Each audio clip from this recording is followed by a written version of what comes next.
What's up, guys? Episode 237 of the podcast will be out soon. My special guest is a 26-year-old traditional Lethwei fighter from Yangon, Myanmar, Kenneth Black. မင်္ဂလာပါကျွန်တော်နာမည်ကတော့ထောင်းဆိုင်ပါလက်ဝဲနာမည်ကတော့YAKKHAပါအခုမှစပြီးတော့မှကျွန်တော်ကတော့လက်ဝဲကိုစထိုးနေပါတယ်အခုကျွန်တော်ကတော့ joining နဲ့အတူတူ Ungoogleable ဆိုတဲ့ series ကိုစတင်ပြီးတော့မှ YouTube နဲ့Facebook မှာစပြီး air ဖြစ်ပါတယ်အားလုံးပဲကျမ်းမာချမ်းသာကြပါစေ Said you do stuff, you ask things that aren't Googleable, and that's why this podcast has become popular and successful. You're enjoying it, and you're also benefiting from the knowledge that people are dropping.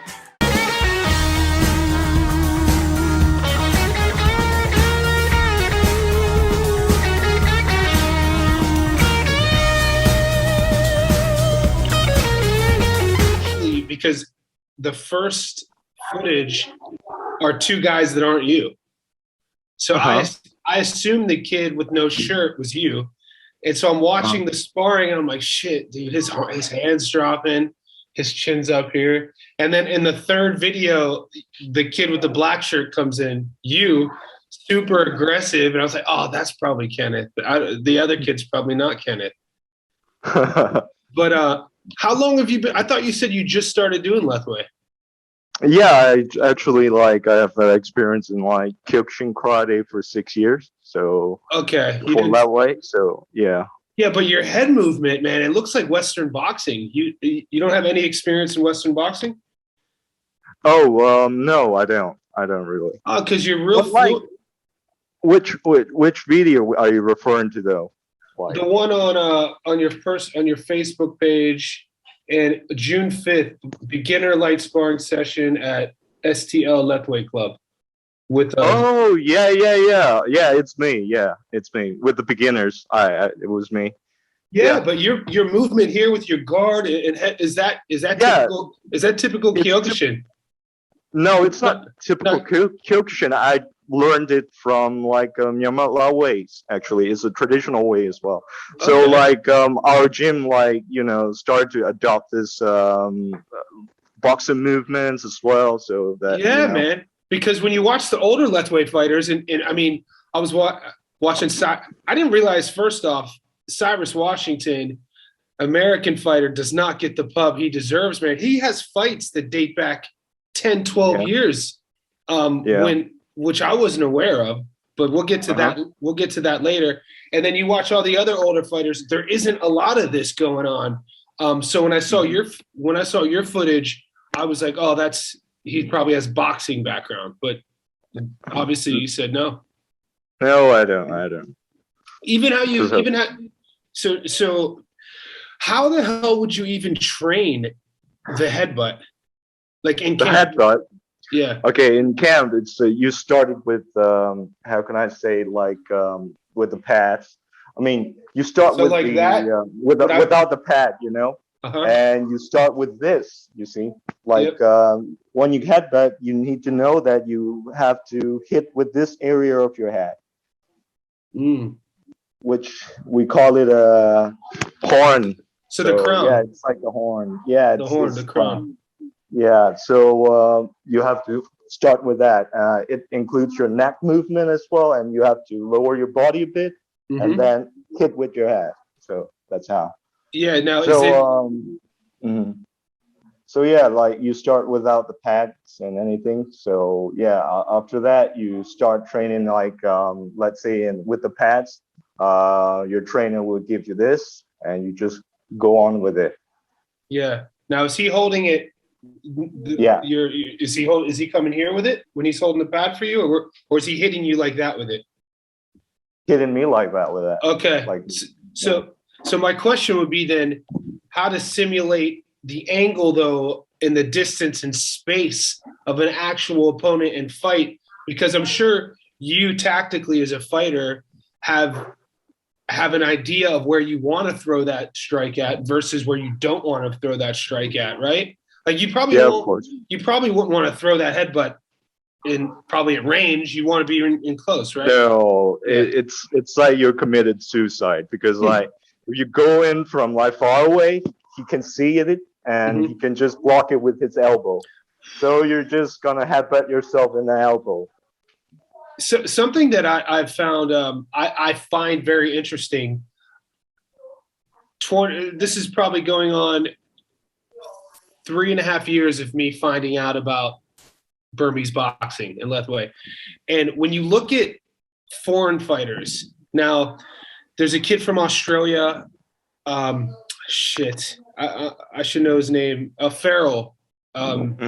Dude, something Farrell, and then you see images, and it's almost like the foreign fighters don't know how not to get cut, or almost like they don't know how to not take too much damage, because some of the have you ever seen the images of after fights? It seems when the foreigners come into Myanmar, it seems like the damage the damage shows a bit differently.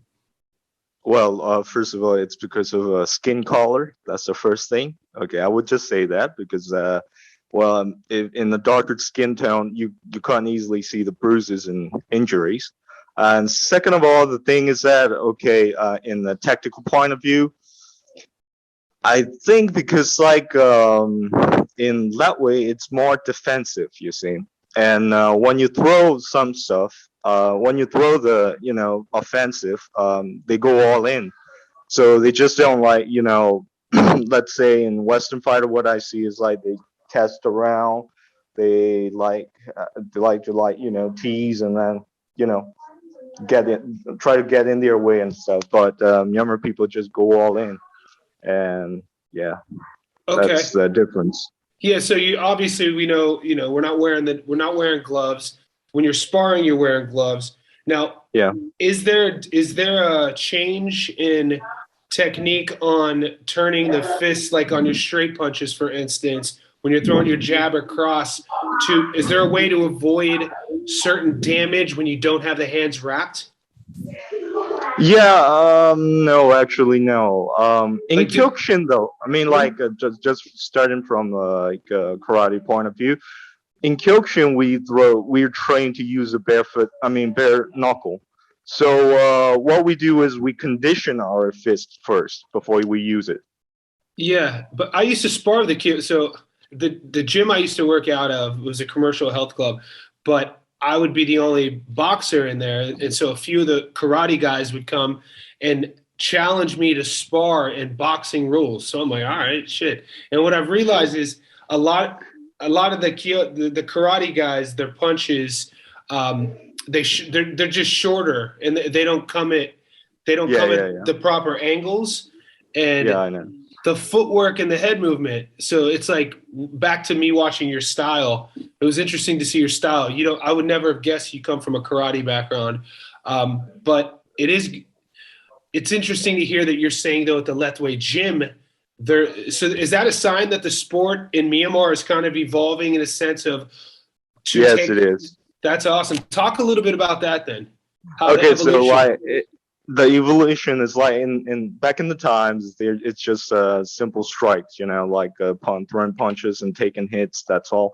But after they see that the MMA involved, they start to learn about they start to mix in with a little bit of jujitsu, because that there is in Lethwei there is a wrestling as well, right? Yeah, there is you are allowed to throw. Yeah. So are they sweeps or are they actual takedowns? You can do it whatever you like, actually. For example, in traditional way, it's all about the neck. You take control of the neck and you sweep the guy, or you just throw him from the hip. But once it goes to the ground, you have to reset, right? There's nothing on the ground. Yeah. Okay. Yeah. That's the only difference. So there's a takedown in Lethwei. So they start seeing the MMA techniques. They start to mix in with jujitsu. They start to mix in with Western boxing. It all depends on the fighters, actually. They can fight in a way they learn, So Lethwei has actually a freedom, They don't have a specific technique or something like that. They just everything goes for you. When do they take the gloves off? When would you? I know you're sparring and all your videos you have them on. Like, is it leading up to a fight? Are there like every Tuesday night meet at the gym? We're going bare knuckle. Talk about that. Okay, back in the day, I heard that like there was no glove, and even in the actual like lightweight matches, they don't use like mouth guards. They don't even use a mouth guard. Yeah, that's wild. It's crazy. That's when that was that back when they would be in the sand pits. Yeah, it was back in like let's say a few years ago, like 6 or 10 years ago. Yeah, back in those days. Oh, even that's soon.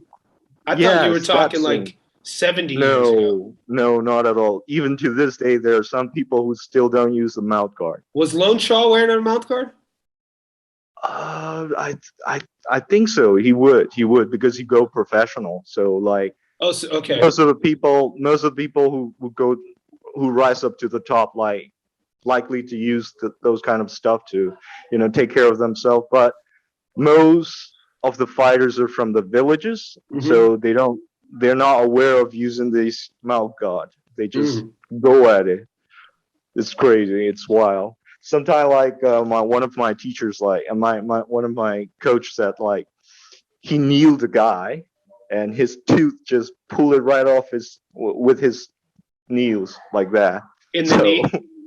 Yeah, his teeth are in the nail. I got a kid's tooth stuck in my finger one day back in the day in a street fight, but that was anyway. Yes.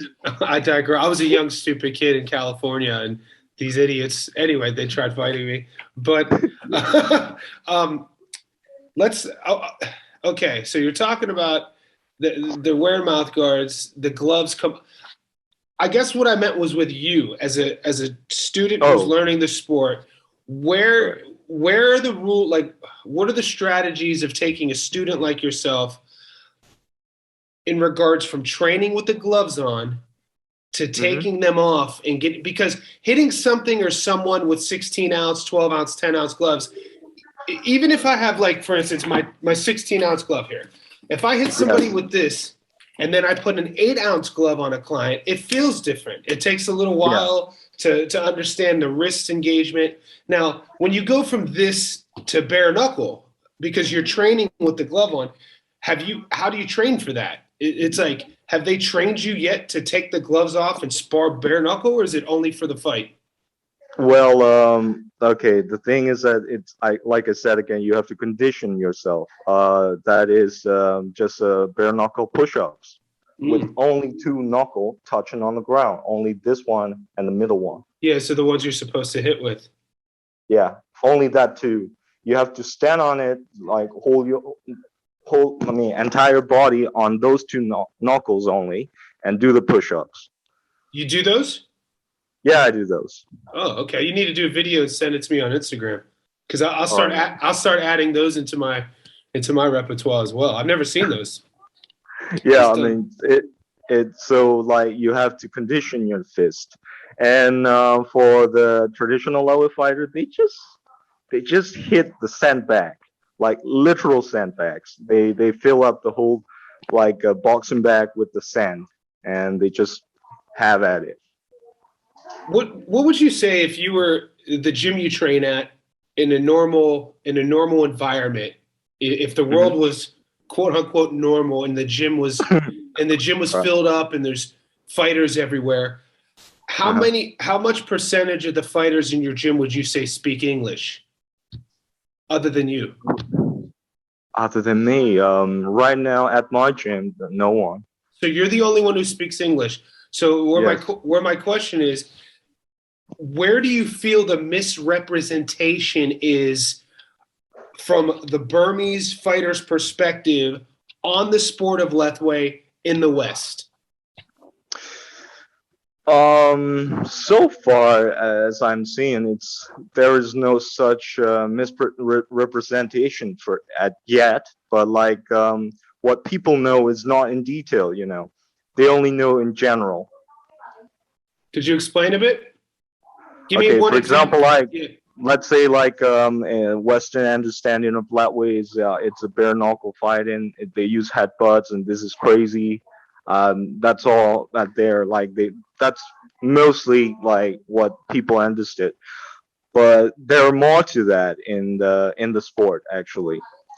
So the thing is that first of all, Lethwei, right? It's not really the professional art in Myanmar because like people don't see it.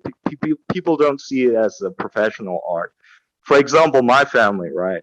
When I say like I want to go for boxing, I'm Lethwei boxing. I really want it. I really want to like fight for it because like first of all, if even if I win like for my first match for an amateur, if I win, I only get $60.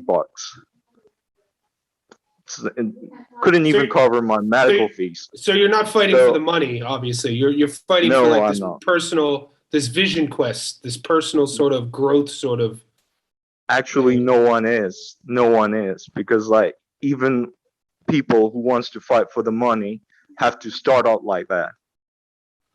Okay, So so back to what you were saying though about what's being missed on the story, like the story of the Western way of telling about Lethwei is bare knuckle, the headbutt's legal, you know, and traditional rule set. There's no winner unless you win by knockout, and there's a resuscitation rule. What are we missing in telling that story though? What are some of the nuanced things that are like? What's the conversation in your gym then? If why are these guys fighting? Why are they training Lethwei? What's their intent? their intent it's all about passion. You see, like they just want to know who's the better man in the ring because they So don't really it's get just rich from ego. So it's just ego. not it's not only about ego, it's about like I would call it a self betterment Okay, and yeah, passion. like a They rite of really love this art. like They a rite really of want to passage. fight. Okay. Yes. You said though that you said something that I found interesting about how that it's not looked at as a national. You tell your parents that you want to go fight in Burmese boxing, Lethwei. You said it's not Yeah. recognized as an art. The people don't No, they don't I mean recognize it as a more. people say like, oh, it's a very painful art. Why do you do that? Like, you don't even get paid well. Is it Why would you do respected? that? Is it It's respected? not very. It's not. I don't think it is respected enough Wow, that's because of interesting. because there is no support in Myanmar. Literally, I mean, no, fighters got no support. How did the gym stay afloat? Well, they float on their own economy. Trust me, if you interview one of the older fighters, they will tell you about their life.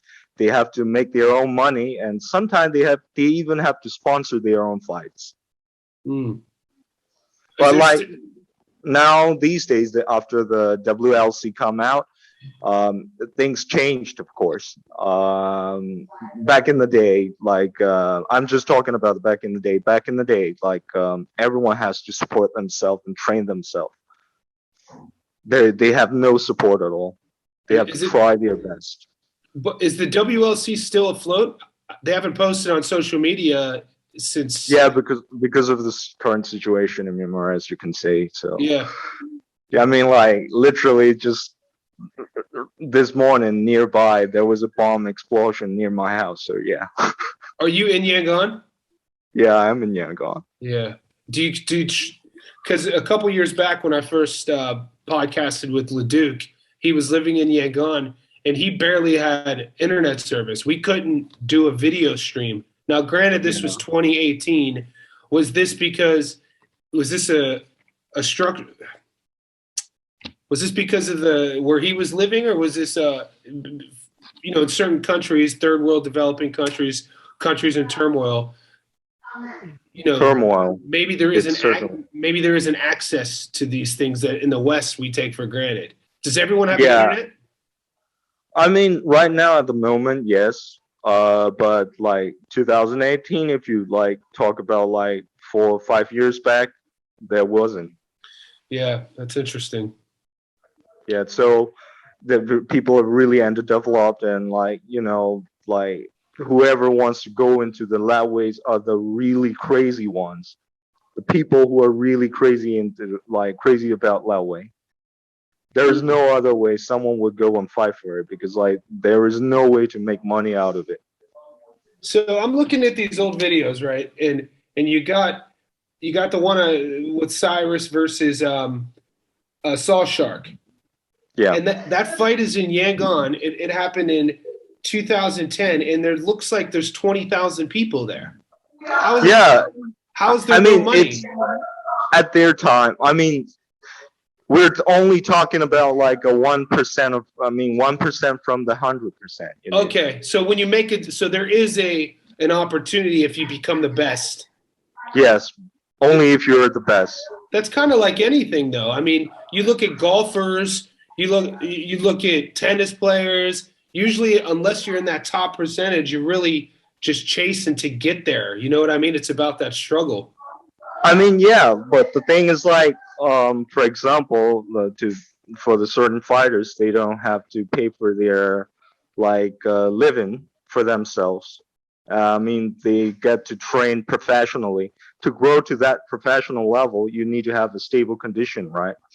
Like, you need to have a food to eat. You need to have certain gym supporting you. Yeah, and you really need to have the sponsors, because there's no other way to make money without the support from someone, from the gym and stuff like that. But in here right now, a lot of people they couldn't really eat the proper food for the Lethwei fighters, which is why you will see that a lot of fighters are really small people. See that I'm considered really big here. Actually. I was gonna say you look pretty big, man, in your videos. Yeah. How big are you? I'm actually only 5'11", and I'm only like 80 kg. That's all. That's exactly what I am. I'm 5'11", 80 kgs. You look bigger. So when I'm researching, I'm a bit of a nerd. You probably know that. I'm researching the historical story of Muay Thai versus Lethwei, and then depending on who's telling the story, the narrative changes slightly. The one thing though that I keep seeing in the history books about the Lethwei or the Burmese boxers, that they were bigger. Now, is that in comparison to the Thai? Have you read? Because if you look at when it's written, the Burmese boxer versus the Muay Thai fighter, it always says that the Burmese boxer was bigger than the Thai fighter in stature. Is this a thing, or is this just It's not a thing. I can certainly say it's not a thing. Okay. Was it once? I mean, he didn't. I mean, the one that comes to Lethwei, that comes in challenge to Lethwei from Muay Thai are mostly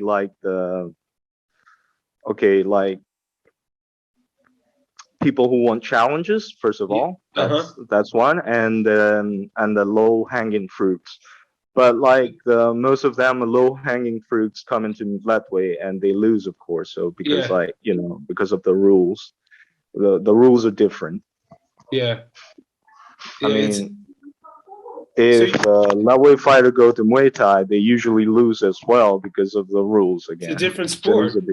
It's a different sport. It's like the karate kid who challenged me at boxing, and I'm like, man, you don't box. But it's the classic ego of man, though. Like we have this thing in our head individually that, oh, I could do that, I'll challenge. But I guess that's the beautiful part about being human is learning from that ego. Yes. That's true. How are you finding your recovery? What do you, because with all the gyms in Sydney, I mean, because we're linked up on social, I'm not allowed to leave. There's literally military on horses, which is crazy. But that's not my point. My point though is I've made my own recovery. I live by myself.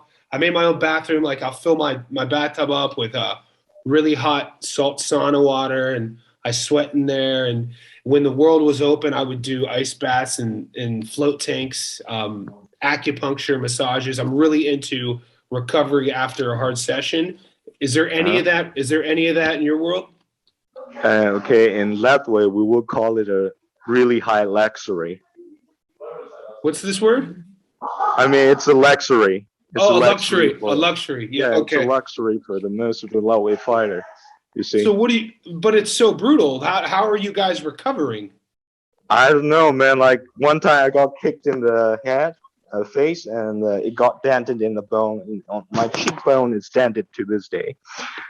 It's And he just put some like medicine, not and then like not tonica. You it's don't put some tonica on it. no, just some medicine that feels cool. You know that, you know those things from Thailand, and Yeah, yeah. Tiger's then he bone. just pressed it down. He just pressed it down, and then that's it. Oh yeah, That's all. that's That's the called recovery. no swell. Yeah, Yeah, end that's the swell. recovery. Yeah, that's the recovery. That's all. I No, mean, I feel headache for like 3 days, but like there's no other thing I for did. It just so, gone away. but after you train though, so like, are you doing weights? Are you doing? Like, do you have access to a weight room? No, I mean like there is a weight room, but like not all the gyms can afford for the weights. Do you have weight room? No, we don't. Wow. So you're not doing? Are you doing any strength training? Like, The strength training, no. I mean for me, I'm purely on like a boxing and combat only. I don't do gyms. okay, but I mean, like for instance, if I were to like in a hypothetical, if I were to press a button and I come to where you are and you're like, all right, Johnny, we're gonna go to bed and then we're gonna wake up and go to the Lethwei gym, I would then, I would be doing a session of at least 40 to 60 minutes a day of isometric body weight, so like planks, wall sits, bridges. I would then be doing high rep Oh, push-ups, high rep leg raises, do like a bunch of body weight calisthenics to strengthen my tendons. oh, To you mean that? Yeah, yeah, yeah. Are you I doing see. any of that stuff? I mean, we do, of course, we do have that. Like, we just Okay. don't do it with the equipments. That's Okay, what you I'm don't saying. do yeah, you don't do it with added resistance. It's not like you have squat racks or like No, we don't. We only have our own body, and we just train with them in like a good old traditional ways. So good old fashioned traditional way. get kicked get kicked in the head and just chisel the dent out. yeah, that's So it. so did you train today? No, I couldn't because like at that point, like the Delta variant is spreading around and it's really going bad. So Oh, so I really don't want to harm my risk the health of my coach. I yeah. mean they're old, so I don't go there. So Yeah. it's been like a month. I've trained less time, so Yeah. So you're probably going crazy. yeah, it is. I mean, it's Yeah. been a while I fight, so I mean, I really like fighting, so I can't So fight at all. so you want to go spar? Do you have any buddies that come over and spar with you? No, not at the moment. Yeah, so Not last 2 days ago was the last day that I was able to have people come over to spar. So I'm gonna be nice, man. no, I'm gonna be Yeah, feeling the pain because we're not trying to kill each other, but there's something about problem solving with consequences. Well, that's what people don't get. Like sparring isn't like you're trying to hurt someone or you hate someone. It's like the mindset is, for me at least, I like having my opponent so aggressive and they can't hit me. So like the defensive side of things, of being able to slip things and to not have that on a weekly basis is difficult, because you need to. yes, How else are you going to fill that void? There's no other way to yes, mimic that. You can't find it in a video game. You can't take a pill. It has to totally. it has to be in that hands-on space. I mean, I'm feeling the void for a long time because like even at the gym, I only have the beginners to spar with, so I have to take easy on those guys. And it's all about more for those beginners than myself. I Yeah, mean, if I spar with the people who are better than me, well, I usually get hurt, but I like it because there is an improvement. yeah, Because like we learn from the pain, we grow from the pain. yeah. So yeah. So when you talk about like the guys, the older guys, the traditional fighters that are probably what, in their 40s, 50s, and how old's your coach?